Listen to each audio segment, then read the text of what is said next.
Coverage you can count on. KOMU 8 News Today starts now. Good morning, Mid-Missouri, and thanks for waking up with us on KOMU 8 News Today. It is Friday, January 26th, 2024. I'm Sarah Moyers. Thanks for joining us. Hey, good morning. Yeah, Jordan's off this morning, Yep. and so it's just us. Just us, the girls. Just hanging out today. Good news is we're not dealing with rain this morning. Yeah. So that's great. Bad news is we are dealing with fog. Again. Yeah, I know. I feel bad because it's like I sound like a broken record. You know, it's just the same stuff every morning. Next week, I promise I'll sound like a broken record, but it'll be for better reasons. Okay, thanks, Beth. A man who's charged in connection to a structure fire is now awaiting an evaluation by a local state hospital. But the overflow of pending cases may delay that process. KOMU 8's Carrington Peavy is here in the studio to talk to us more about the issue. Hey, Carrington, good morning. Okay, thanks, Carrington. Prosecutors have charged a Moberly man in a shooting involving a Missouri State trooper. 51-year-old Eric Prange is charged with 4 counts of first-degree felony assault of a special victim and 4 counts of armed criminal action. We told you yesterday the shooting happened in Clarence after a police chase. That's about 13 miles east of Macon. Officials say Prange had fled from police in Quincy, Illinois. The chase began at a restaurant in Quincy where the suspect was attempting to get a woman into his car. The chase then crossed into Missouri. MSHP successfully put down a spike strip, forcing the suspect off the highway in Clarence. Then the suspect got out of his car holding a rifle and began shooting at troopers. The injured trooper and the suspect were both taken to hospitals with non-life-threatening injuries. We'll continue to follow the story and bring you the latest both on air and on KOMU.com. Another setback for health care in Mexico, Missouri. The current owner of the Shutter-Drain Community Hospital has laid off about 30 employees. Ziva Medical inherited the lawsuits against the hospitals in Mexico and Fulton when they closed nearly 2 years ago. Ziva says the laid-off employees were part of a hiring team to staff the hospital once it reopened. The CEO of the company was part of that team and was also laid off. The company says it can't plan a reopening until the bankruptcy actions are complete. The next hearings are in early February. Governor Parson's budget pitch includes a pay bump for teachers across the state. $40,000 is what the governor wants to raise baseline teacher salaries to. That's up $2,000 from the current $38,000 baseline. A DESE spokesperson says this will make Missouri more competitive with neighboring states like Arkansas, where they raised baseline salaries to $50,000. With so many border states, it's incredibly easy for Missouri teachers to drive just a short distance and cross the border and earn a higher wage for the work they're doing. And we want to keep those great teachers here in Missouri. This could raise pay for more than 7,000 teachers across more than 400 districts throughout the state. It's no secret that starting a business or managing a farm can be tough, and that's why Missouri small business owners, farmers, and housing developers are getting help from the state to get cheaper loans through a program called MoBucks. Now, according to the state treasurer, Missouri spent $342 million on what's called linked deposit loans. They're state-subsidized loans that banks lend to small businesses, agriculture businesses, business partners, and housing developers. The state tried to continue the program this new year, setting aside $120 million. And the turnout, though, was much larger than the government expected, with 142 banks and loan agencies submitting applications across the state. Just 6 hours after applications went online, the treasurer said all the money that was reserved for the program was used up. So they closed the portal. The branch president at Marys County Bank says high interest rates are what caused the increased demand. This program, the rate decrease that it can allow us to offer our customers is a really big deal. And in an environment with increasing rates, we look forward to trying to utilize this program. Missouri lawmakers are currently in talks to try to raise the state's threshold for these kinds of loans from $800 million to $1.2 billion. MoDOT has announced it plans to begin work on pedestrian facilities in 5 mid-Missouri counties next week. The construction will bring the facilities into compliance with the Americans with Disabilities Act. Construction will begin on January 31st in California, with work taking place in Boone, Cooper, Howard, Montauk, and Morgan counties. Crews will work to improve sidewalks, curb ramps, and pavement approaches. The Missouri Department of Revenue announced it will begin accepting electronically filed state returns next Monday. The IRS will start accepting federal tax returns for individual tax filers on that same day. The MDR says individuals who e-file can have their refund deposited directly into their bank account and receive the refund faster than those filing a paper return. The department also says that many Missourians may qualify for free e-filing services through the Free File Alliance.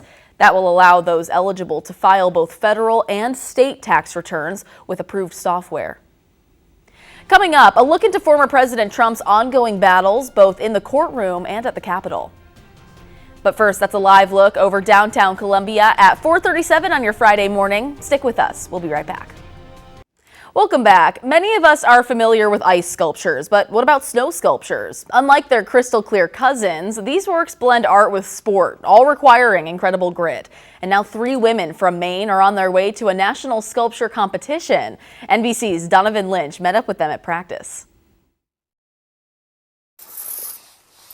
On the side of a Nordic ski trail in Waterville, hand tools work away at the snowpack. This is getting rounder. It's there for a moment and gone, and I love that it's also larger than life.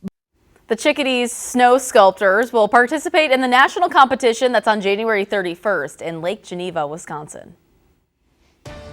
Not dealing with that much snow here, thankfully. What we're dealing with this morning is patchy to dense fog. We do have another dense fog advisory, and that's because we're dealing with less than a mile of visibility for a lot of us in central Missouri. Okay, thanks, Beth. Former President Donald Trump testified in court. His defense rested its case in the defamation case against him by writer E. Jean Carroll. Meanwhile, Trump is applying pressure to sway Republicans to rally around his candidacy for president. NBC's Ryan Nobles has the latest. Tonight, after wins in Iowa and New Hampshire on the campaign trail, Republican frontrunner Donald Trump back in a courtroom.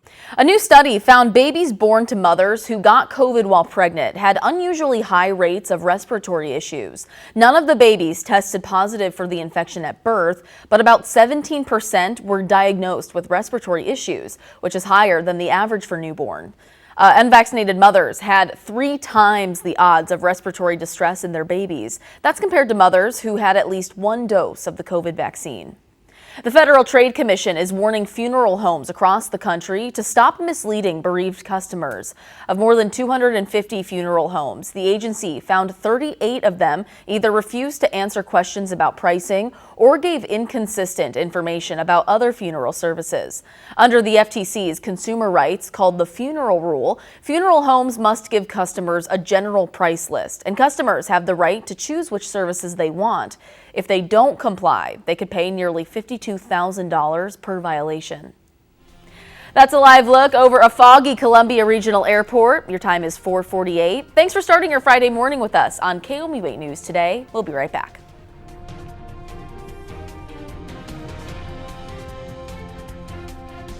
Welcome back. One man's passion for Legos just paid off in a big way. The Lego builder spent months creating a replica of Dulles International Airport without using any directions. Now the airport has bought it and will permanently display his creation. Adam Tuss has more.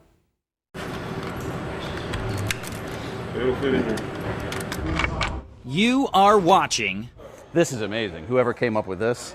Awesome about this. Would you consider yourself a Lego master? If I'm here, sure. I try to be humble. But Dedication paying off piece by piece. I would be so scared to move that. I don't know if I would be on the crew of I can move it across the airport. No big deal. Out the door this morning, we're dealing with some clouds out there, and we're dealing with, yet again, some patchy to dense fog with less than a mile of visibility. Okay, thanks, Beth. The inventor behind Disney's live-action lightsaber is getting special recognition. Lanny Smoot will be inducted into the National Inventors Hall of Fame in May. His inventions include the extendable lightsaber, Disney's new holotile floor, and the interactive koi ponds at the Hong Kong Disneyland Hotel. The only other Disney employee in the National Inventors Hall of Fame is Walt Disney himself. Pretty cool. And the craze around those Stanley Cups, it just keeps growing. The tumbler's lunar Lunar New Year design sold out in just 30 minutes. The limited edition cup features a red and cream design with colorful scales in honor of the Year of the Dragon. A Stanley representative says the company's China Asia Pacific division helped develop that design. Stanley tumblers became a viral sensation due to their durability. Is it really because of their durability? No. I think it's just because... My water bottle's durable. I It's not know. a Stanley. It's just I don't even know what I have back there. Camel, maybe? Yeah, I'm not I mean, sure. I have one that's metal too, and I think it does the same I have job. Yetis. Those are Yeah. fine. You can buy, I saw someone that has this. You can buy the handle, Yes, like a I've rubber seen one that. separately and attach it to the water bottles you already If you have. really want one. The convenience of the handle, yes, is nice because you don't have to like physically hold the water bottle. You can just hold the handle and kind Right. of move. But even then, it's like... I don't know if I would like it though, because I have one that has a strap over the top, and I feel like it can kind of swing it around like a lantern, and I kind of like that better. Right, and I don't know. You have to get, if your car's older, you don't have a cup holder that's big enough for it. Yeah, I don't either. So you have to buy an extension that comes up above the cup holder for you to put the cup in the above cup holder. It's created the need for all different types of accessories now. For like no reason. Yeah. And people buy all these colors for them to match their outfit. Why? What does it matter? It's just a buy a water neutral bottle. one, buy Right. a white one, buy Right. a black one, Why buy a does gray it matter? one. It's wild. Anyways, So frustrating. I know, it's so frustrating to us. Still ahead, another full hour of news and weather from KOMU 8 News Today. That's coverage you can count on. But first, you're taking a live look over downtown Columbia. The time is 4:57.